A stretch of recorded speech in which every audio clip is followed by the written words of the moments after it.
Hi అండి, అందరూ ఎలా ఉన్నారు? ఈరోజు అయితే మా డిన్నర్లోకి వచ్చేసి చపాతీ అండ్ ఇలా మిక్స్డ్ వెజిటబుల్ కర్రీ అయితే చేశాను.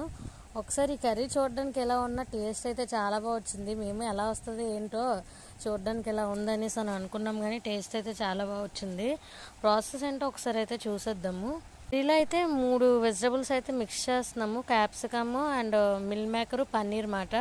పన్నీర్ అయితే ఇంట్లో చేసిందే, ఒక పాలు విరిగిపోతే చేసాము. ఒక 4 డేస్ 5 డేస్ అవుతుంది చేసి, ఫ్రిడ్జ్లో పెట్టాము. మనం ఇంకా ప్రాసెస్లోకి అయితే వెళ్ళిపోదాము. స్టవ్ ఆన్ చేసి కడాయి పెట్టుకుని, కడాయిలో ఆయిల్ వేసుకుని, ఆయిల్ బాగా హీట్ అయిన తర్వాత ఉల్లిపాయలు, పచ్చిమిర్చి, కరివేపాకు వేసుకొని బాగా ఫ్రై అవనివ్వాలి. ఉల్లిపాయలు బాగా ఫ్రై అయిన తర్వాత ఇంకా టమాటా ముక్కలు అయితే వేసుకొని ఉప్పు వేసి టమాటాని అయితే బాగా మగ్గించుకోవాలి. ఇంకా అల్లం వెల్లుల్లి అయితే కచ్చపచ్చగా దంచి అయితే వేసుకున్నాను.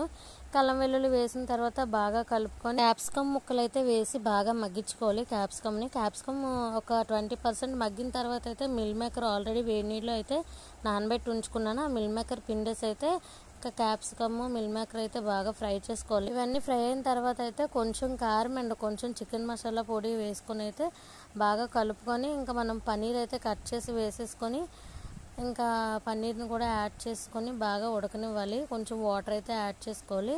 ఇదంతా బాగా ఉడుకుతున్నప్పుడు అయితే ఒక 1 స్పూన్ శనగపిండి అయితే వేసేసి, శనగపిండి వాటర్ అయితే ఇంకా కూర ఆపేస్తామనగా శనగపిండి వాటర్ అయితే వేసుకొని కూర అయితే దగ్గర పడినంత వరకు ఉంచుకొని లాస్ట్లో కొత్తిమీర అయితే యాడ్ చేసుకొని స్టవ్ ఆఫ్ చేసేసుకోవడమే.